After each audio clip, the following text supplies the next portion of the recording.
नमस्कार, के न्यूज में आपका स्वागत है। मैं हूं आपके साथ गरिमा वाजपेयी और आप देख रहे हैं स्पेशल रिपोर्ट। स्पेशल रिपोर्ट में आज एक बार फिर से हम आपको कुछ खास मसलों पर बात करने के लिए हाजिर हैं। तो चलिए शुरू करते हैं विस्तार से। पहाड़ में लगातार हो रहे भूस्खलन के चलते आम जनता के साथ ही राज्य सरकार की मुश्किलें भी बढ़ती जा रही हैं। उत्तराखंड के हालात बेहद खराब और खतरनाक होते जा रहे हैं। इन सब का कारण तेजी से विकास, अंधाधुंध दोहन और बड़े बांधों का निर्माण दोषी माना जा रहा है। इसके साथ ही उत्तराखंड के टिहरी बांध के रिम क्षेत्र यानी कि परिधि पर भूस्खलन लगातार जारी है। इसके लिए टिहरी डैम कहीं न कहीं कारण है।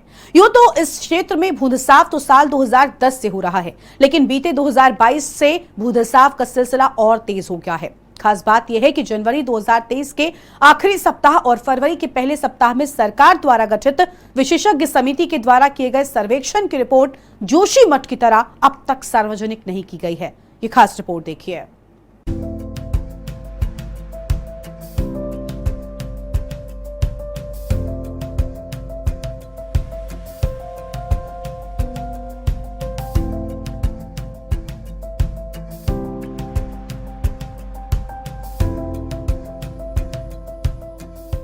जोशीमठ में हो रहे भूस्खलन की वजह से संकट खड़ा हो गया है। इसका बड़ा कारण हिमालय में हो रहे बदलाव है। इस बदलाव की वजह बड़े बड़े बांधों या फिर परियोजनाओं के निर्माण, जिससे हिमालय के अस्तित्व पर संकट के बादल मंडरा रहे हैं। पर्यावरणविद और वैज्ञानिक अपनी रिपोर्टों में इस बात की सिफारिशें कर चुके हैं कि हिमालय में बड़े बांध बनाने से बड़ा नुकसान हो सकता है। इसका जीता जागता उदाहरण टिहरी डैम पर बने एक रिसर्च पेपर की रिपोर्ट में आया है कि डैम के रिजर्वायर की वजह से हिमालय का जीपीएस सिस्टम बदल रहा है। उत्तराखंड में बांधों की वजह से कई तरह की दिक्कतें आ रही हैं। टिहरी डैम पर भी एक रिसर्च पेपर के मुताबिक, जिसमें एक रिपोर्ट तैयार की गई, ये कहा गया कि उत्तराखंड के लिए बड़े बांध हिमालय रीजन के लिए बड़ा नुकसान है। तो वही रिसर्च पेपर की रिपोर्ट में पाया गया कि टिहरी डैम, जो कि 2400 मेगावाट का है, भारत का सबसे ऊंचा और बड़ा बांध भी टिहरी बांध ही है। तो वहीं दुनिया के 8 बड़े बांधों में टिहरी बांध का भी नाम है। वैज्ञानिकों की रिसर्च रिपोर्ट में यह पाया गया कि टिहरी डैम के रिजर्वायर में जब भी पानी भरता है तो आसपास की पहाड़ियां नजदीक आ जाती हैं। ये साल में 2 बार होता है। रिसर्च पेपर की रिपोर्ट में यह कहा गया कि टिहरी डैम के रिजर्वायर में पानी भरने से आसपास के हिमालयी क्षेत्रों की पहाड़ियां अपना जीपीएस धीरे धीरे बदल रही हैं, यानी उनकी ज्योग्राफिकल कंडीशन चेंज होती है, जो आने वाले समय के लिए बड़ा नुकसान है। वैज्ञानिकों का कहना है कि जो ज्योग्राफिकल कंडीशन जीपीएस बदलने का मतलब ये है कि पहाड़ों के अंदर धीरे धीरे चट्टानें या प्लेट सरक रही हैं। रिसर्च पेपर की रिपोर्ट में ये भी वैज्ञानिकों ने पाया कि टिहरी डैम की झील, जो 42 किलोमीटर लंबी है, उसके आसपास के क्षेत्रों में भूस्खलन तेजी से हो रहा है। टिहरी डैम की झील से हो रही बदलाव के अहम कारण: टिहरी डैम पर बनी झील के दबाव से उसके आसपास का क्षेत्र का सिस्टम में बदलाव हो रहा है। टिहरी डैम तो 2400 मेगावाट का है। भारत का सबसे ऊंचा और बड़ा बांध भी टिहरी बांध ही है। तो वहीं दुनिया के 8 बड़े बांधों में टिहरी बांध का भी नाम है। वैज्ञानिकों की रिसर्च रिपोर्ट में पाया गया है कि टिहरी डैम के रिजर्वायर में जब भी पानी पूरा भरता है तो आसपास की पहाड़ियां नजदीक आ जाती हैं और ये साल में 2 बार होता है। रिसर्च पेपर की रिपोर्ट में कहा गया कि टिहरी डैम के रिजर्वायर में पानी भरने से आसपास के हिमालयी क्षेत्रों की पहाड़ियां अपना जीपीएस धीरे धीरे बदल रही हैं, यानी उनकी ज्योग्राफिकल कंडीशन चेंज होती है। वैज्ञानिकों का कहना है कि जो ज्योग्राफिकल कंडीशन जीपीएस बदलने का मतलब यह है कि पहाड़ों के अंदर धीरे धीरे चट्टानें या प्लेट सरक रही है। रिसर्च पेपर की रिपोर्ट में यह भी वैज्ञानिकों ने पाया कि टिहरी डैम की झील, जो कि 42 किलोमीटर लंबी है, उसके आसपास के क्षेत्रों में भूस्खलन तेजी से हो रहे हैं। टिहरी डैम के रिजर्वायर के रिसर्च में GPS measurements and interferometric synthetic aperture raider analysis यानी कि इंसार किया गया है। एक तरह से टिहरी झील सांस ले रही है और आसपास की जमीन सरक रही है। दरअसल टिहरी बांध का रिम क्षेत्र 150 किलोमीटर के आसपास का है। बांध में पूर्ण जलभराव यानी FRL का स्तर 830 मीटर और अधिकतम बाढ़ MFL स्तर 835 मीटर है। बांध की कुल ऊंचाई 839.5 मीटर तक जाती है। इस तरह 4.5 मीटर का फ्री बोल्ट है। फ्री बोल्ट अर्थात 835 मीटर से ऊपर की खाली जगह जहां पानी नहीं भर जाता, लेकिन अचानक बाढ़ आने या भारी भूस्खलन से झील में बढ़े पानी से बांध को सुरक्षा प्रदान करता है। यूं समझ सकते हैं कि बांध की दीवार के ऊपर से पानी नहीं बहेगा। बांध में न्यूनतम जल भराव 740 मीटर रहता है, यानी कि 95 मीटर तक पानी का वार्षिक उतार चढ़ाव निरंतर बना रहता है। हालांकि बांध की 17 साल की उम्र में अभी मात्र 2 से 3 बार ही जलस्तर 830 मीटर तक पहुंच पाया। जलस्तर के इस उतार चढ़ाव के कारण 835 मीटर से ऊपर करीब 1100 मीटर तक और जल उतार के 835 मीटर से नीचे के कई स्थान पर गंभीर बूंदसाव लगातार चल रहा है। हालांकि जीएसआई यानी कि भारतीय भूगर्भ सर्वेक्षण विभाग ने बांध निर्माण के दौरान प्रारंभिक सर्वेक्षण में ऐसी आशंका प्रकट की थी, लेकिन रिपोर्ट काफी समय बाद सार्वजनिक हो पाई। जीएसआई ने सबसे पहले 1989 और 90 के बीच रिम क्षेत्र की स्थिरता का अध्ययन किया था। इसके बाद 2001 और 2 में काफी विस्तृत अध्ययन किया गया और रिम क्षेत्र को स्थिरता के आधार पर 4 श्रेणियों में बांट दिया गया। रिपोर्ट्स में अस्थिर और मध्यम अस्थिर क्षेत्रों को लगातार ऑब्जर्वेशन में रखने की सिफारिशें की गयी। 2007 और 8 के दौरान जीएसआई ने फिर से गहन अध्ययन किया।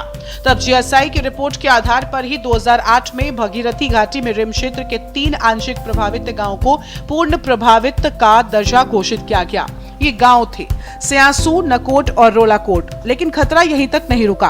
2010 में पहली बार बांध में जलस्तर 830 मीटर के आसपास पहुंचा। तब कई नए क्षेत्रों में भूधसाव होने लगा। दर्जन भर गांव भूधसाव की चपेट में आ गए। पुनर्वास निदेशालय पर ग्रामीणों का लंबा आंदोलन चला। आखिरकार जून 2013 की एक अधिसूचना में राज्य सरकार ने ये मान लिया था कि रिम क्षेत्र पर भूधसाव हो रहा है।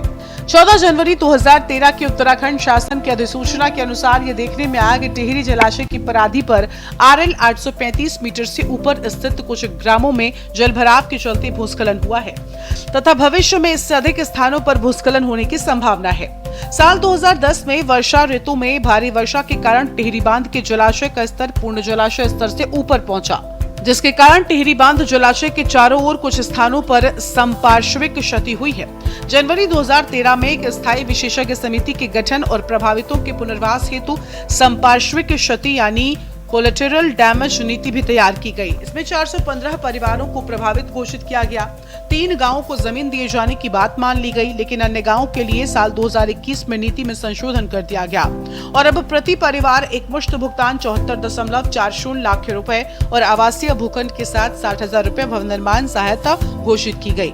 इन परिवारों के पुनर्वास की प्रक्रिया चल रही है। नया घटनाक्रम 2022 के मानसून सीजन के दौरान घटा, जब कई और गाँवों में भी भूस्खलन की शिकायतें प्रशासन को मिलने लगी।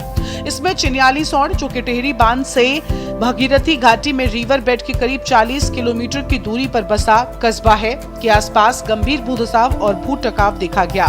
पुराने गंगोत्री मार्ग से लेकर देवीसौड़ पुल तक जोगत मोटर मार्ग इसकी चपेट में आए। यहाँ कुछ अस्थायी ट्रीटमेंट भी किया गया। इसके अलावा सरोट, गड़ोली, सौड़ व सिल्ला उप गोजमेर, बालडोगी आदि गाँव के कुछ हिस्सों में भूधसाव की शिकायतें मिली।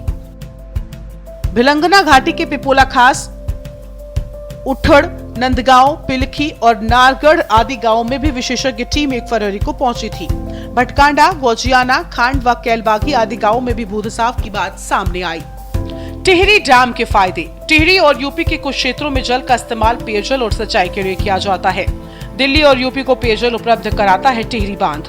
पेयजल दिल्ली, यूपी और उत्तराखंड को उपलब्ध कराने का लक्ष्य है। 1000 मेगावाट उत्पादन के लिए अभी पंप स्टोरेज प्लांट का काम किया जा रहा है।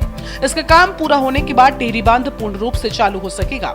इसके निर्माण के बाद 2400 मेगावाट का बिजली उत्पादन हो सकेगा। डैम में बिजली उत्पादन से देश को हर साल 2000 करोड़ रुपए का फायदा होता है। सुरक्षा की दृष्टि से ये डैम काफी अहम माना जाता है। टिहरी बांध से नुकसान।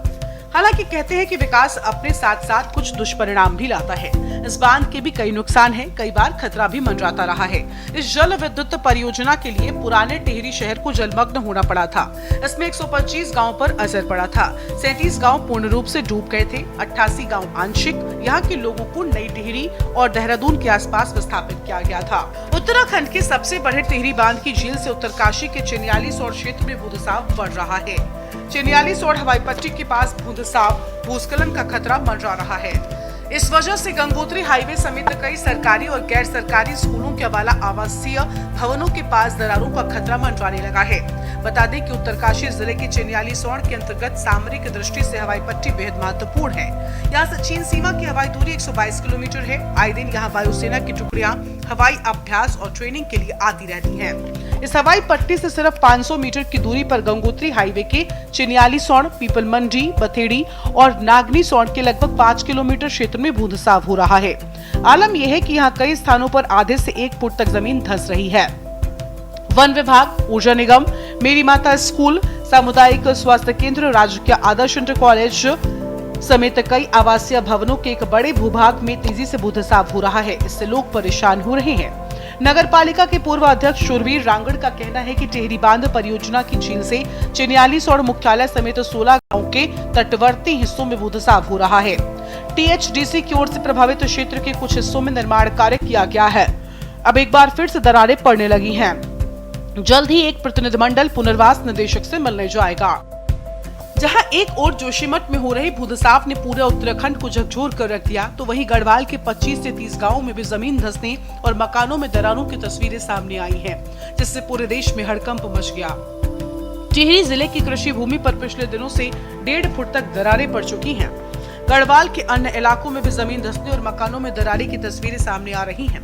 एक और जहां जोशीमठ की स्थिति दयनीय बनी हुई है, तो वहीं गढ़वाल में ऐसे 20 से 25 से 30 गांव तक हैं जो भूधसाव और दरार का दंश झेल रहे हैं। टिहरी जिले स्थित नरेंद्र नगर के अटाली गांव में ऋषि कर्णप्रयाग रेलवे स्टेशन के निर्माण से अटाली गांव के कुछ परिवारों की कृषि भूमि सहित मकानों पर दरारें पड़ गई। साथ ही अटाली गांव की कृषि भूमि पर पिछले 2 से 3 दिनों से 1.5 फुट दरारें पड़ चुके, जिसके चलते हालात के कई घर खतरे की जद में आ चुके हैं। उत्तरकाशी में यमुनोत्री नेशनल हाईवे के ऊपर वाडिया गांव के अस्तित्व पर अभी भी खतरा मंडरा रहा है। साल 2013 की आपदा के दौरान यमुना नदी के उफान पर आ जाने से इस गांव के नीचे कटाव होने लगा था।